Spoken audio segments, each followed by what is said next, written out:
चलिब नाई कहीं बारंबार प्रश्नपत्र लीक परीक्षा जवाब दियो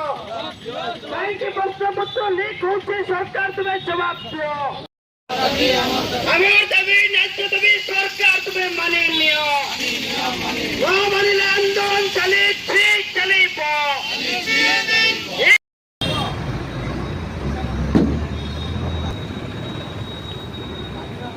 केंद्र शिक्षा मंत्री हाय हाय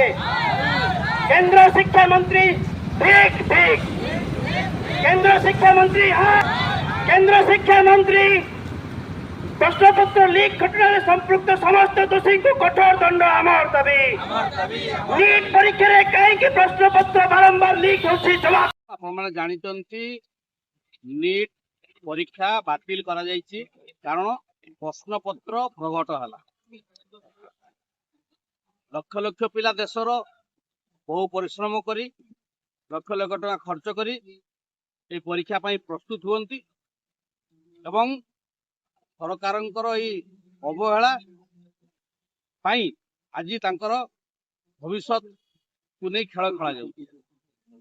आम पूर्व कही आसुलु जातीय शिक्षा नीति 2020 सरकार जो आनी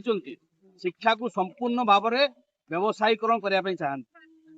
चाहती से समस्त संस्था गुड़ा को धीरे धीरे घरोईकरण करा जाउची परीक्षा परिचालना पूर्व सरकार करुथिले एबे ताहा एनटीए नामक गोटे संस्था को देइचंती जहा गोटे घरोई फार्म गोटे घरोई संस्था तार परीक्षा परिचालन दायबद्धता परीक्षा विषय को मुक्त रखिबा यह केते दूर ता द्वारा संभव बोले प्रश्न उत्थापित करथिलो एआईडीएस तरफ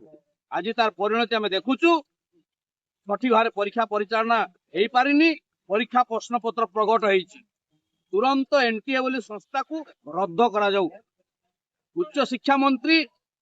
बड़ बड़ कथा कहते तांकर पुओ जो विदेश में पढ़ संतान माने विदेश में पढ़ुचंती देश में कौन स्थिति होउची सेथि तांकर कोनोसी दायबद्धता नहीं कोनोसी गुरुत्व से दौना कोनोसी दायित्व बोध नहीं तुरंत इस्तीफा प्रदान करते एवं अन्यपटे पूर्वर डिसेंट्रलाइज वे परीक्षा होउथिला से दुर्नीति कम थिला बर्तमान सेंट्रलाइज होगा फल प्रश्नपत्र प्रकट और अन्य दुर्नीति सब सामिल होती विभिन्न परीक्षा तेणु पूर्व भली डिसेंट्रलाइज वे करा जाऊ जो माने प्रश्नपत्र प्रकट रे दोषी सब्यस्त हेबे तांकु तुरंत कठोर दंड विधान व्यवस्था करा जाऊ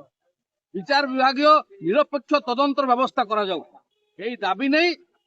एआईडीएस तरफ